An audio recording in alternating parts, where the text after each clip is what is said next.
बलविंदर सिंह है। हाय और Balwinder. Hi sir, मेरा नाम बलविंदर सिंह है। हर्बल लाइफ में आने से पहले मैं एक ऑटो ड्राइवर का काम करता था।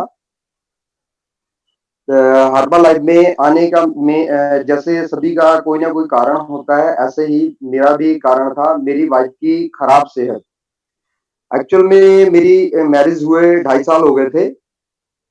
और मेरी वाइफ को काफ़ी ज़्यादा जैसे पीरियड्स की प्रॉब्लम थी, जिस वजह से बेबी नहीं हो रहा था। तो हमने काफ़ी ज़्यादा मेडिसिन ट्राई की, जैसे मार्केट में आयुर्वेदिक चलती हैं और एलोपैथिक गायनी से भी कंसल्ट किया, बट कोई रिजल्ट नहीं था। तो उसके बाद मेरी जो सिस्टर है, उन्होंने पहले इसे यूज़ किया था हर्बल लाइफ को, तो उनकी सजेशन पे हमने शुरू किया।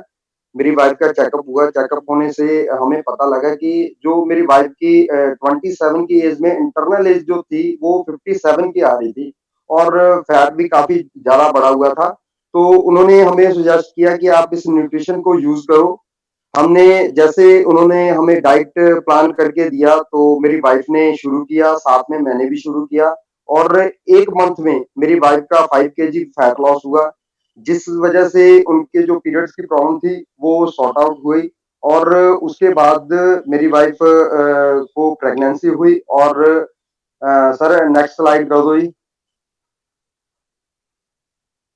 और 9 मंथ डॉक्टर ने बोला था कि इन्हें मेडिसिन रेगुलर खानी पड़ेगी, बट मैंने प्रेगनेंसी के दौरान एक भी मेडिसिन नहीं दी इन्हें। और मैंने शेक, प्रोटीन और मल्टीविटामिन और सेल एक्टिवेटर इन्हें यूज करवाया, जिसके कारण नॉर्मल डिलीवरी हुई। और आप देख सकते हो कि मेरे बेबी की ये पिक्चर है, और बहुत ही बढ़िया रिजल्ट हमें मिला। थैंक यू करना चाहूंगा हर्बल लाइफ का, थैंक यू करना चाहूंगा मेरे स्पॉन्सर हरपिंदर जी का। और अब चलते हैं आज के टॉपिक की तरफ। आज का जो टॉपिक है वो थायराइड है। ये मेरे सिस्टर है। आज का जो टॉपिक है थायराइड पे, थायराइड क्या होता है और थायराइड किसे कहते हैं, थायराइड से क्या प्रॉब्लम आती है, उसके बारे में बात करेंगे। सबसे पहले थायराइड। सर नेक्स्ट कर दो जी।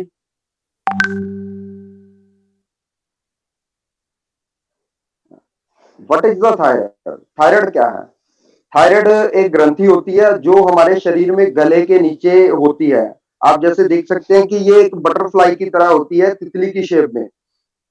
और ये थायराइड ग्रंथि हार्मोन बनाती है, जिसे थायरॉक्सिन बोलते हैं।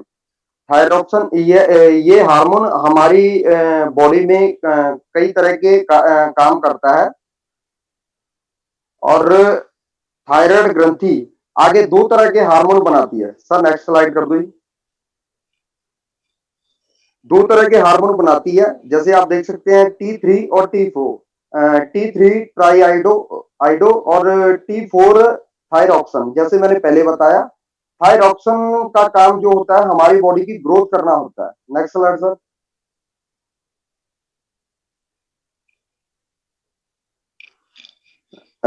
जब इन दोनों हार्मोन्स का बैलेंस बॉडी में बिगड़ जाता है, तो बॉडी थायराइड ग्रंथि हार्मोन्स बनाना बंद कर देती है, जिसे हम थायराइड की प्रॉब्लम बोलते हैं।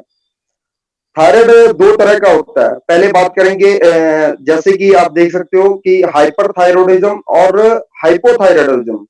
पहले बात करते हैं हाइपरथायरॉयडिज्म की।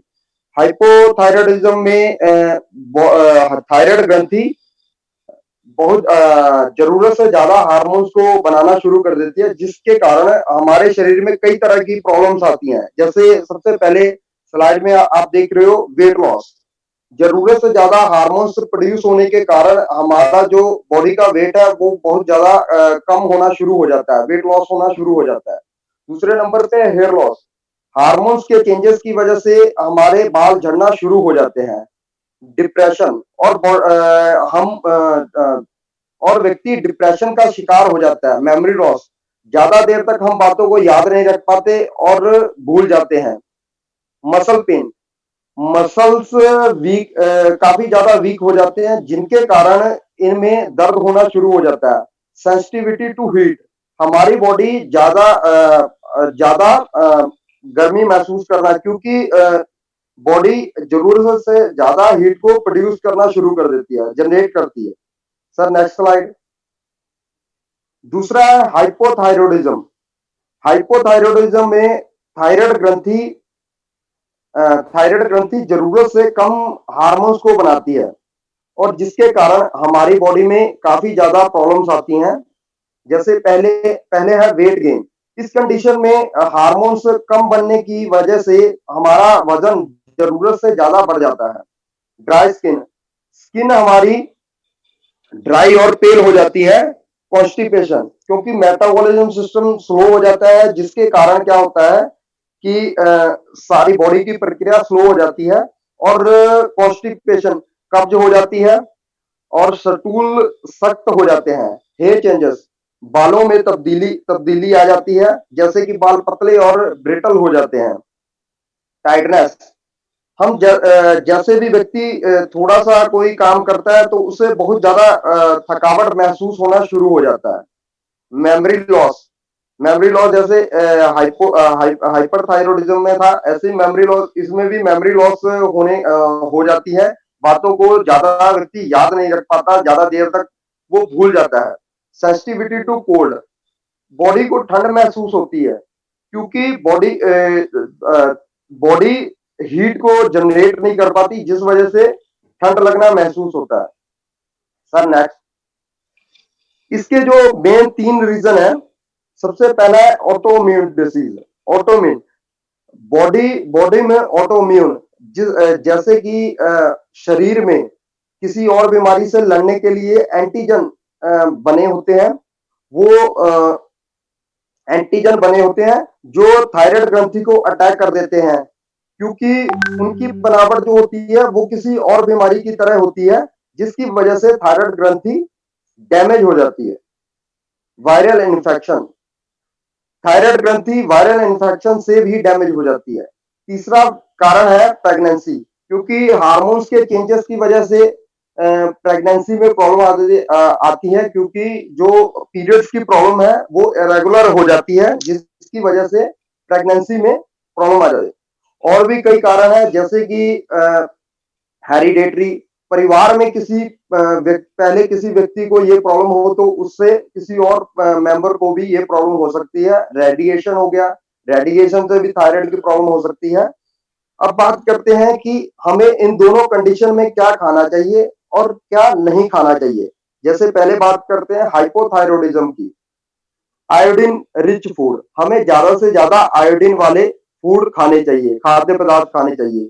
सी फूड, सी फूड में हमें सी फूड खाने चाहिए, जैसे फिश, इसमें हमें ओमेगा 3 मिलता है, इसीलिए हमें ये खाने चाहिए। एंटीऑक्सीडेंट रिच फूड, रोग प्रतिरोधक फूड ज्यादा खाने चाहिए। लो कैलोरीज और सॉल्ट, लो कैलोरीज वाले फूड हमें खाने चाहिए।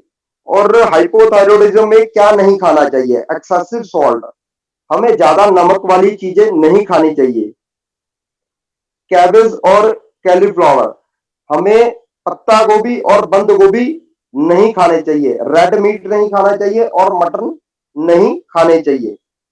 दूसरे नंबर पे है हाइपोथायरॉयडिज्म। हाइपोथायरॉयडिज्म में थायराइड सुप्रेसिव फूड लाइक जैसे ब्रोकली, कैबेज, ये चीजें खानी चाहिए। High calorie food, nutritious food, जिनमें हमें हर तरह का न्यूट्रिशन जैसे विटामिन, प्रोटीन, ये सारा कुछ मिलता हो, हमें ज्यादा न्यूट्रिशन वाले फूड खाने चाहिए।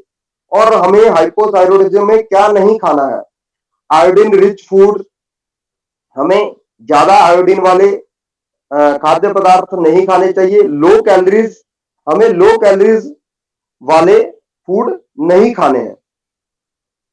उसके बाद आ जाता है ऑर्थोराइडिज्म। आयोडीन आयोडीन वाले फूड खाने हैं। सिलेनियम रिच फूड, जिनमें ज्यादा सिलेनियम मिलता हो, जैसे कि अखरोट और बादाम। जैसे एक अखरोट में 1 ग्राम अखरोट में हमें 5 मिलीग्राम सिलेनियम मिलता है। Zinc, iron, vitamin A rich foods हमें खाने चाहिए। एंटीऑक्सीडेंट, हमें एंटीऑक्सीडेंट भी खाने चाहिए, जैसे ओमेगा 3 फैटी एसिड भी लेने हैं।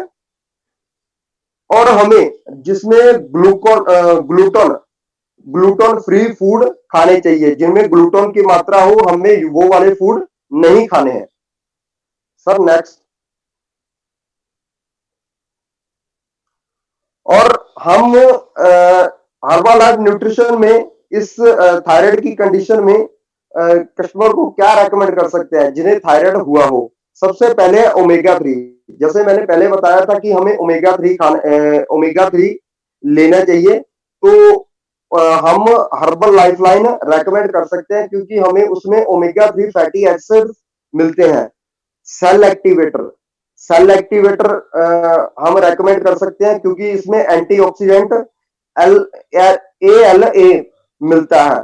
उसके बाद है ये फॉर्मूला 2 मल्टीविटामिन, हम उन्हें रेकमेंड कर सकते हैं मल्टीविटामिन क्योंकि मल्टीविटामिन में हमें मिनरल्स और विटामिन एसेंशियल 23 विटामिन और मिनरल्स मिलते हैं।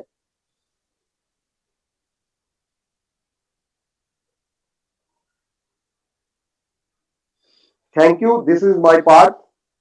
Over to you sir.